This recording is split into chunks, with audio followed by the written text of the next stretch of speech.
एक छोटे से गांव में पंडित जी और उनकी पत्नी पंडिताइन रहते थे।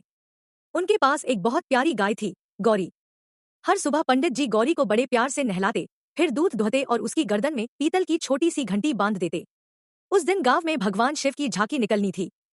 ढोलन गाड़े, फूलों की सजावट और चारों तरफ भक्ति का माहौल था। पंडित जी सुबह जल्दी पूजा कर गौरी को पास के मैदान में चरने के लिए छोड़ देते हैं। गौरी वहां से धीरे धीरे तालाब के किनारे चली जाती है, जहां हरे भरे पौधे उगे थे और कुछ बच्चों ने वहीं मूंगफली बिखेरी थी। गौरी खाने में इतनी खो जाती है कि समय का ध्यान ही नहीं रहता। इधर गांव में झांकी चल रही थी।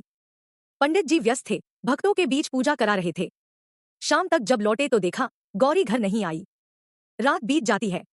सुबह पंडित जी दूसरे गांव के मंदिर में कथा सुनाने चले जाते हैं। अब पंडिताइन अकेले गौरी को खोजने निकलती हैं। रास्ते में उन्हें वही छोटी सी घंटी की आवाज सुनाई देती है। वे दौड़ कर जाती हैं। देखती हैं गौरी खेत के किनारे बैठी है। उसका पैर कांटे से घायल है और वो हल्के से हू हू कर रही है। पंडिताइन की आंखों में आंसू आ जाते हैं। वो उसे धीरे धीरे घर ले आती हैं। वैद्य जी आते हैं, दवा लगाते हैं, गौरी की गर्दन सहलाते हैं। अब सब ठीक हो जाएगा। गौरी उनकी ओर देखती है, जैसे कह रही हो, मुझे अकेला मत छोड़ना। पंडित जी लौटते हैं, गौरी को देखकर रो पड़ते हैं। फिर तीनों साथ बैठते हैं और घर में फिर वही घंटी की मधुर ध्वनि गूंजती है।